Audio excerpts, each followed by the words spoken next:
కుమార్తో గొడవ ఏంటి సార్ మీది? నటి కుమార్ మీరు అమ్మనాబూతులు తిడుతుంటే మీరేం మాట్లాడట్లేదు అసలు. సార్ రోడ్డు మీద వెళ్తున్నప్పుడు చాలా మురుగుతూ ఉంటాయి. మనకు అవసరమా? అవసరమా? అది మన ఇంట్లో కుక్క మురుగుతూ ఉంటే ఆ బయట ఎవరిని వచ్చేయడమని కొంచెం జాగ్రత్తగా చూడాలని చెప్తాను తప్ప రోడ్డు మీద మురిగే కుక్కల గురించి మనకి ఎందుకు? ఎక్కడొచ్చింది తేడా అసలు? అది తప్పు ఎవరిది అసలు దీంట్లో? అంటే మీ పరంగా మీరు చేసింది కరెక్ట్ అనుకుంటారు, ఇప్పుడు ఆయన పరంగా ఆయన చేసింది కరెక్ట్ అనుకుంటాడు. మరి దీనికి ఒక పరిష్కారం అంటూ ఉండాలి కదా. పరిష్కారం ఏం లేదండి. పరిష్కారం ఎప్పుడు ఉంటుంది? లావాదేవీలు ఉంటే పరిష్కారం ఉంటుంది. ఏమీ లేనప్పుడు పరిష్కారం ఏముంటుంది? ఏమీ లేకుండా మరి ప్రతిదీ ఫ్రీగా మీరు దొబ్బేద్దాం అంటే ఊరుకుంటారా? ఓ సినిమా ఎవరో తీసుకొచ్చాడు, ఓ థర్డ్ పర్సన్, మన జర్నలిస్ట్కి సంబంధించిన ఒక ఆయన తీసుకొచ్చాడు, అది ఏదో కొనుక్కుంటా అన్నాడు, తీసుకున్నాడు, అగ్రిమెంట్ చేసాము, చెక్లు ఇచ్చాడు, ఆనర్ చేయలేదు. డబ్బులు ఇవ్వనప్పుడు నా ప్రాపర్టీ మీకు నేను ఎందుకు ఇస్తాను? ఓకే, దాన్ని తీసుకెళ్ళి అఫిషియల్గా తిట్టుకోటాలకు వీటికన్నా అఫిషియల్గా తీసుకెళ్ళి ఛాంబర్లో కంప్లైంట్ పెట్టాను. పలానోడికి సినిమా ఇచ్చాను, ఇతను నాకు పేమెంట్ చేయలేదు, ఇతను ఇలా ఉన్నది పరిస్థితి, చెక్లు ఇచ్చాడు, నేను ప్రజెంట్ చేద్దామనంటే నాకేమో ఇంటికి వచ్చి పర్సనల్గా చెప్పేవాడు, నేను ఫోన్ చేస్తుంటే రికార్డ్ చేస్తాం మొదలెట్టాడు. ఓ ఇదేదో క్యారెక్టర్లో తేడా ఉందని చెప్పి ఇమ్మీడియట్గా ఛాంబర్లో వితిన్ 5 డేస్లోనే నేను అతను కూడా ఇన్ఫార్మ్ చేశాను, నీకు సినిమా ఇవ్వట్లేదు, ఎందుకంటే సినిమా ఇస్తే నీకు ఆ ప్రాబ్లం ఈ ప్రాబ్లం ఇవన్నీ ఎందుకు నువ్వు ఫేస్ చేయడం అని నేనే కావాలని నీకు చెప్పి నువ్వు వద్దులే, నువ్వు ఎలాగా డబ్బులు ఉన్నప్పుడు నేను ఎన్ని రోజులని మాత్రం వితిన్ వీక్ డేస్లో నేను ఆయనకి ఛాంబర్లో కంప్లైంట్ పెట్టాను. ఛాంబర్లో కమిటీ వేశారు. ఆ కమిటీ డెసిషన్ ఏంటంటే మధ్యలో 2 సార్లు 2 టైం ఇచ్చారు అతనికి, పేమెంట్ ఏమైనా చేస్తాను, అప్పుడు కూడా చేయలేదు అతను. ఓకే, చేయకుండా ఏదో నేను తురుముని తొక్క తోలు అని ఉపయోగం ఉంటుంది, దాని మీద ఇక ఎందుకులే వద్దులే నీ సినిమా నువ్వు చేసేసుకోవచ్చు అంటే నేను చేస్తే చేద్దాం లేదని పక్కన పాడేద్దామని పక్కన పాడేశాను.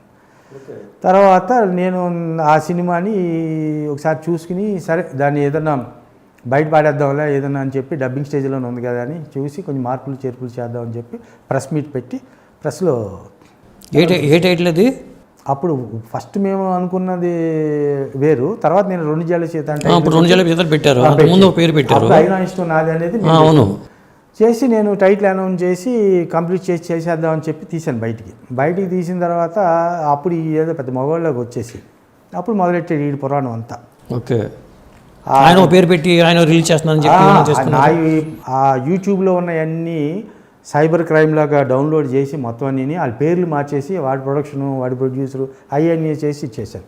దాని మీద నేను ఛాంబర్లో కంప్లైంట్ పెడితే అఫిషియల్గా స్టేషన్లో కంప్లైంట్ ఇవ్వమన్నారు. అప్పుడు బంజారాహిల్స్ PS 7 కేసులు కంప్లైంట్ రిజిస్టర్ అయ్యి ఉన్నాయి అన్నమాట, చేసి పెట్టించాం. అప్పుడు ఇతను మీడియా దగ్గరికి వచ్చి ఇది ఆడి తొక్క తోలు ఇవన్నీ మొదలెట్టాడు.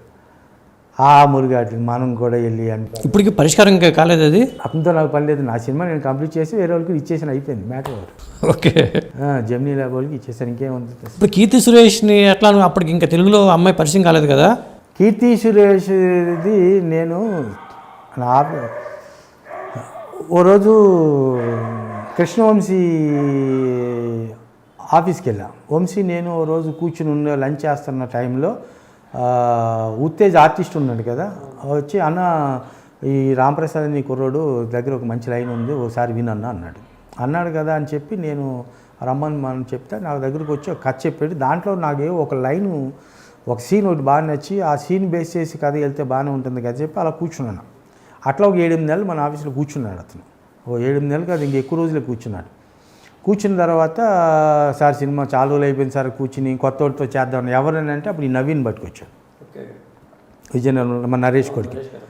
ఇతనితో చేద్దామంటే ఇతనితో సినిమా ఏంటి అని నేను ఆలోచించాను. అప్పుడు సాయిధరం తేజ ఇతను వీళ్ళందరూ మన ఆఫీస్లో రెగ్యులర్గా వస్తూ ఉండేవారు. ఓకే, తర్వాత గౌర్ పార్థసారథి ప్రొడ్యూసర్ ఉంటాడు కదా, గౌర్ పార్థసారథి వచ్చి సోదరా అప్పుడు మన ఆఫీస్లో కూర్చునేవారు వీళ్ళంతా, వీళ్ళతో చేద్దాం నువ్వు ఇంత చాలు మిగతాదంతా నేను చూసుకుంటాను అది ఇది అని అంటే అప్పటికి ఆలోచించి అప్పటికి చాలామంది సోకాల్ మన ప్రొడ్యూసర్స్ ఎవరైతే నేను క్లోజ్గా ఉండే ఉన్నా నీకు ఏమైనా పిచ్చా ఏంట్రా, వాళ్ళకి బోళ్ళు డబ్బులు ఉన్నాయి చేస్తే వాళ్ళు చేసుకుంటారు, నీకెందుకు పిచ్చోళ్ళలాగా ఈ సినిమా చేస్తున్నావు అనే దాంట్లో ఇదేనంటే ఏదో మాట ఇచ్చానులే చేద్దాంలే అని అక్కడ మొహమాటానికి వెళ్ళి చేసిన పెద్ద మిస్టేక్ నా లైఫ్లో అది. ఓకే సార్ ఆ సినిమా కమిట్ అయిన తర్వాత హీరోయిన్ ఎవరిని పెడితే బాగుంటుంది అనేది అనుకున్న టైంలో కీర్తి సురేష్ని ఆఫీస్కి తీసుకొచ్చాను. వచ్చిన తర్వాత అప్పటికి ఈ అమ్మాయి మలయాళం సినిమా ఇది చేసింది.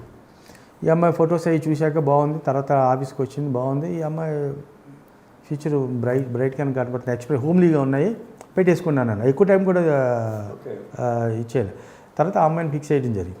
ఆ అమ్మాయితో సినిమా అంతా అయిపోయింది. నేను అసలు ఏ రోజు షూటింగ్కి వెళ్ళిన దాఖలు కూడా లేదు ఆ సినిమాకి అవుతే.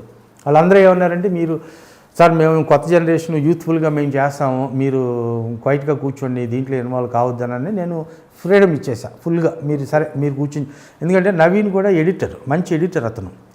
సరే అతనికి ఆ సెన్స్ ఉంది, డైరెక్టర్ కొంచెం చదువుకున్నాడు, అతనికి ఆ సెన్స్ ఉంది, ఈయన బాగా చేస్తారులే అనే దాంతో నేను వాళ్ళకి ఫుల్ ప్లెడ్జ్డ్గా అప్పచెప్పడం జరిగింది. ఎందుకో 2 hours సినిమా ఫినిషింగ్ స్టేజ్కి వచ్చేటప్పటికి డబ్బింగ్ స్టేజ్లో మీరు చెయ్యండి, డబ్బింగ్ నేను ఇట్లా ఊరు వెళ్తున్నావు 15 రోజులు రాను అని చెప్పి నేను అబ్రాడ్ వెళ్ళిపోయాను ఫ్యామిలీతోటి. వచ్చే లోపల ఎక్కడుంది అక్కడే ఉంది, అక్కడి నుంచి స్టార్ట్ అయింది ఓకే చిన్న ఆ డిస్టర్బెన్స్లు. దాని తర్వాత సినిమా నేను చూసుకోవటం, నేను అనుకున్నట్టుగా నాకు చెప్పింది వేరు, అక్కడ జరిగింది వేరు, ఇవన్నీ ఒక ఎత్తు. తర్వాత నేను ఇది విజయ నిర్మల్ గారి నోటీస్లో పెట్టాను. తర్వాత ఒకసారి కూర్చుందాం అన్నారు, అన్ఫార్చునేట్లీ ఇదవటం అట్లా జరిగిపోయింది. అట్లా నేను ఈ అమ్మాయిని చేస్తే తర్వాత ఆ అమ్మాయి స్టార్ అయిపోయింది. అవును, కీర్తి సురేష్ అనే అమ్మాయి స్టార్ అయిపోయింది. మహానటి దగ్గరికి వచ్చేసి పెద్ద స్టార్ అయిపోయింది. అంటే అప్పటికే అసలు ఆ అమ్మాయి ఒక ఆర్టిస్ట్ కూతురు కదా, మేనకా అని అనుకుంటేవాళ్ళు. మేనక కూతురు, బట్ ఏదైనా మన తెలుగులో సక్సెస్ లేకుండా హీరోయిన్ని ఇప్పుడు ఇద్దరు కొత్త వాళ్ళ మీద పెట్టడం అనేది కష్టమేగా. ఇద్దరు కొత్త వాళ్ళు అనేది కష్టమే కాబట్టి. అప్పుడు మీరు ఫస్ట్ ఇక్కడ తెలుగులో ఎంత రెమ్యునరేషన్ ఆఫర్ చేశారు అమ్మాయికి? ఆ అమ్మాయికి నేను ఇచ్చిన రెమ్యునరేషన్ 11 lakhs ఎంత అనుకుంటాను. స్టార్టింగ్లో అంత ఉండదా? అప్పుడు 11 లక్షలు అంటే అప్పుడు మలయాళ సినిమాలు అవి చేసిన మేము మాట్లాడింది 11 ఎంతో. స్టార్టింగ్ సినిమాకే బాగానే మీరు అంతే మాట్లాడింది అంతే అనుకుంటాను, 11.